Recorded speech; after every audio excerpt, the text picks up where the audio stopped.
remaster. A few months ago, I reviewed the hastily put together Star Wars Battlefront Classic Collection, developed and published by Aspyr Media, and had very little good to say about either the weirdly revamped multiplayer gameplay, or the package as a whole beyond it looking somewhat passable. This team has had years to get better at remastering these games, and I have to wonder, moving on to Star Wars Bounty Hunter, whether Aspyr is at this point just checking boxes off of a list, rather than putting any real passion into this franchise. A low-life death stick dealer. Just came in here. A lot of people come through here, friend. Listen, friend. I'm giving you a chance to save your club. Please, don't shoot. I'm just a bartender. I don't want any trouble. I'm just trying to run a clean place, you know? I bet. Now where is he? Bounty Hunter was originally released in 2002 for the 6th generation of consoles, developed and published seemingly in-house by LucasArts. Its story takes place in between The Phantom Menace and Attack of the Clones, telling the tale of how Jango Fett, Boba's dad if you forgot, became a legendary enough figure to have the Republic's clone army based on his DNA. He gets his son's famous ship, recently renamed the Fire Spray after its original model, his partner, and unravels a drug trafficking conspiracy all in around 8 hours of gameplay.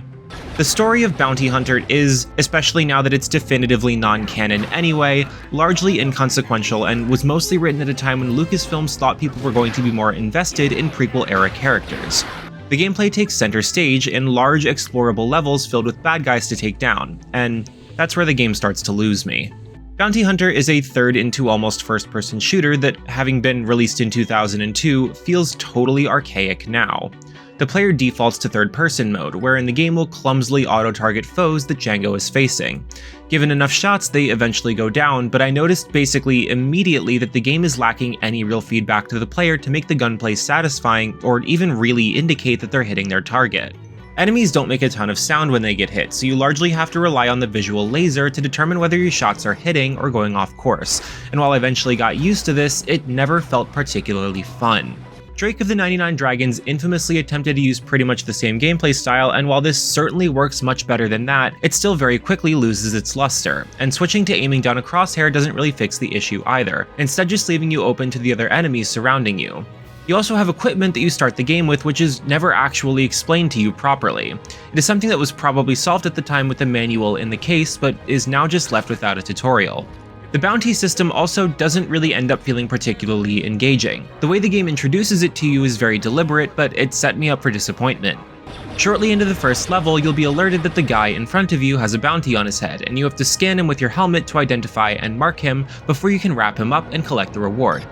Given how large the levels seem to be, what I guess I was hoping for was that the bounties would offer character moments or at least be a cool reward for diligently exploring. But in actuality, the majority of the bounties in each level are just mixed in with the other generic mooks, so if you really want to collect them, you'll constantly have to navigate the game's inventory system to check every group and then try not to kill the wrong person. Switching items feels clunky, and like the combat, could have absolutely benefited from modernization. You have to scroll through the list every time you need to switch from your guns to your visor to your electro whip and back to your guns, a process that gets repeated very often if you're going for completion. It feels like a gameplay mechanic that could have easily been made better by turning it into a weapon wheel and mapping a dedicated button to the visor, given how frequently you need to use it. This remaster does put the game in slow motion while you're using the scanner or aiming, but this doesn't address the full problem. The bounties themselves don't offer many rewards either. Jango earns credits for each one captured, but the credits are spent unlocking concept art, an idea that made a lot of sense in 2002 but would feel utterly pointless to a modern player going in for the first time unless they were only playing for the sake of nostalgic indulgence. It's an incredibly cumbersome system that doesn't provide any gameplay benefit, but it's also the central identity of the main character, so the game becomes a generic run-and-gun shooter if you don't engage with it. There were elements of Bounty Hunter that I did enjoy. Once again, the remaster job looks serviceable, with the city planet of Coruscant being a standout that looked faithful to our first glance in Attack of the Clones. However, the level quickly moves indoors after the first part and ends up looking a lot less interesting. More of this game that I would like takes place in hallways and hangar bays, and it makes locations lose their sense of identity and become indistinct from each other. I also actually enjoyed the platforming for the most part. It's a bit janky, but I got a kick out of dashing around with Jango's jetpack, though it is admittedly hard to fly and shoot at the same time to really replicate the style Jango and Boba used while wearing the armor. I liked exploring the levels, even if there was rarely much of a reward for doing so.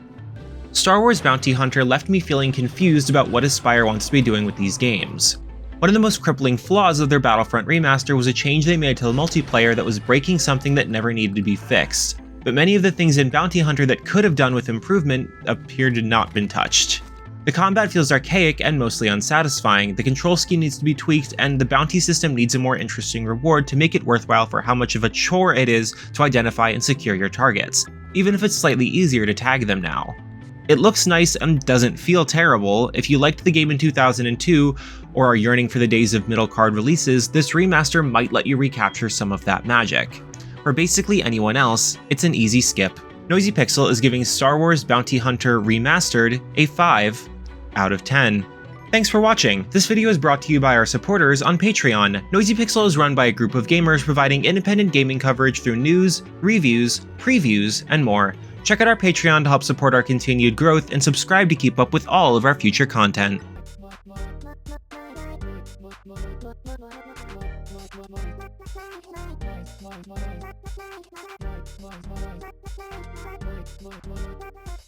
Noisy Pixel.